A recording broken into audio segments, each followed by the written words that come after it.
বলুন আমরা কি করে যেতে পারি, আর যদি যাই তাহলে যাব কোথায়? আর আমরা যেখানেই যাব কোন বিশ্বাসে বলবো যে কংস সেখানেও আমাদের উপর অত্যাচার করবে না? কৃষ্ণ তুমি কিন্তু এখন যদি আপনারা এখান থেকে না প্রস্থান করেন তাহলে বর্ষণার বিনাশ নিশ্চিত। আর ক্ষমা করবেন, তবে এটার কারণও কিন্তু তুমি কৃষ্ণ। তুমি রাধাকে সেই উপায় বলেছিলে যার জন্য মহারাজ কংস এত ক্রুদ্ধ হয়ে গেলেন। আর এবারে যদি শীঘ্র তোমরা এখান থেকে প্রস্থান না করো তবে সেই ক্রোধের আগুনে সবকিছু পুড়ে ছাই হয়ে যাবে। ক্ষমা করবেন, কিন্তু আমার এটা মনে হলো কেমন ভালোভাবে কংসকে বুঝতে পারেন উনি। আমি তো বুঝতে পারি না।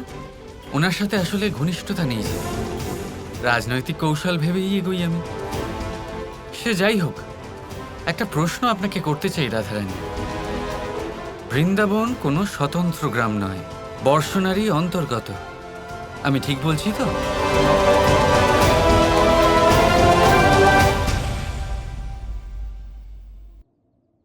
দেখুন, বর্ষণার প্রধান আপনি, তার মানে আপনি আমাদেরও প্রধান। আমাদের দায়িত্ব আপনারই ওপর। এবারে আপনিই বলুন আমরা কি করব।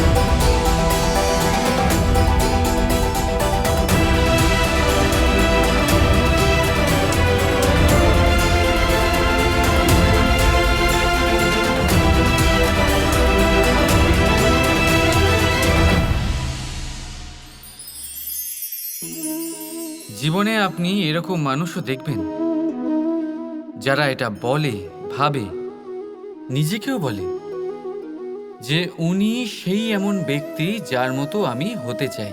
ঠিক আছে, কারোর থেকে প্রেরণা নেওয়াটা কোনো ভুল নয়, কিন্তু কখনো কখনো এই প্রেরণা গুরুত্বহীন হয়ে যায় আর আমরা শুরু করে দিই সেই ব্যক্তিকে নকল করতে।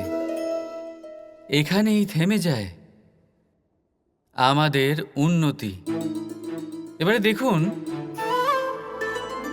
সংসারে শত কোটি রঙের ফুল আছে, কিন্তু তারা কখনো একে অপরকে নকল করে না। নকল করে না তাদের রং, নকল করে না তাদের সুগন্ধ। তাহলে আমরা করি কেন? প্রতিটা ব্যক্তির মধ্যে কোনো না কোনো প্রতিভা অবশ্যই থাকে, যা ফুটিয়ে তোলার সঠিক সময়ও আমাদের কাছে থাকে। কিন্তু সেই মানুষ সেই প্রতিভা নির্মাণ করার পরিবর্তে সময় নষ্ট করে অন্য কারোর মতো হওয়ার জন্য, কাউকে নকল করার জন্য। এটা করবেন না। সময়কে ব্যবহার করুন নিজের অস্তিত্ব নির্মাণ করার জন্য, কারণ কারোর ছায়া হওয়ার থেকে ভালো আপনি কারোর জন্য প্রেরণা হয়ে উঠুন। রাধা রাধা।